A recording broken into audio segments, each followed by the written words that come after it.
kita berjumpa lagi dalam program Sapa Senja. Sore hari ini kita akan sama-sama belajar dari firman Tuhan. Pertama-tama kita akan buka di dalam firman Tuhan di dalam 1 Korintus pasal 3 ayat ketiga. Firman Tuhan katakan, "Karena kamu masih manusia duniawi, sebab jika di antara kamu ada iri hati dan perselisihan, bukankah hal itu menunjukkan bahwa kamu manusia duniawi dan bahwa kamu hidup secara manusiawi?" Sore hari ini kita akan belajar tentang iri hati. Di ayat yang kita baca tadi dikatakan bahwa iri hati akan menyebabkan perselisihan. Itu sebabnya pada umumnya kalau kita punya anak-anak, mereka kakak adik suka bertengkar, berselisih karena salah satu dari mereka ada yang merasakan iri hati. Dan ternyata iri hati juga bisa kita sebagai orang-orang dewasa merasakan iri hati. Ya, mungkin ada yang iri hati kepada tetangga, misalnya tetangga punya mobil baru, tetangga bisa beli TV baru, kemudian kita merasa iri hati. Bisa juga kita iri hati kepada teman. Mungkin anak-anak yang masih sekolah iri kalau temannya mendapatkan nilai yang jauh lebih baik.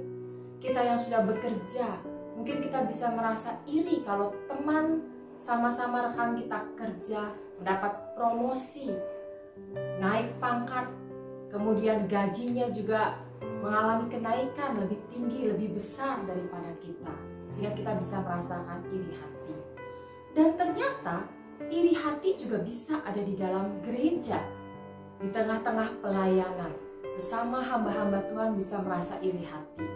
Ada hamba Tuhan yang merasa iri hati kalau melihat hamba Tuhan, gedung gerejanya jauh lebih besar, jumlah jemaatnya jauh lebih banyak. Atau di masa pandemi seperti sekarang ini, di mana ibadah dan pelayanan dilakukan secara online seperti ini, ada hamba-hamba Tuhan yang merasa iri. Kenapa hamba Tuhan yang itu lebih banyak followernya, lebih banyak orang yang mengikuti, menonton acara yang diadakan? Kenapa saya tidak? Jadi kita harus belajar berhati-hati terhadap iri hati. Sebenarnya apa sih iri hati itu? Kurang lebih iri hati itu adalah perasaan tidak suka, tidak senang kalau kita melihat orang lain lebih berhasil, lebih beruntung, lebih sukses dari diri kita. Kita akan buka di dalam Yakobus pasal 3 ayat yang ke-16.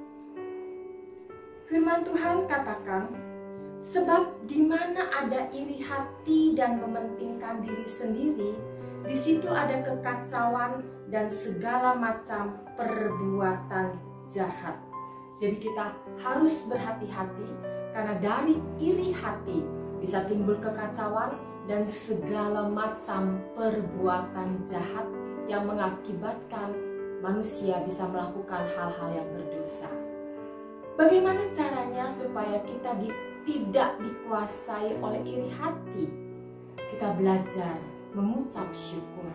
Karena firman Tuhan katakan, mengucap syukurlah dalam segala hal, sebab itulah yang dikehendaki Allah bagi kamu di dalam Kristus Yesus.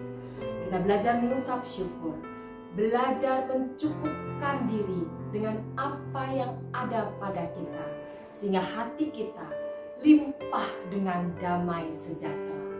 Amin. Tuhan Yesus memberkati.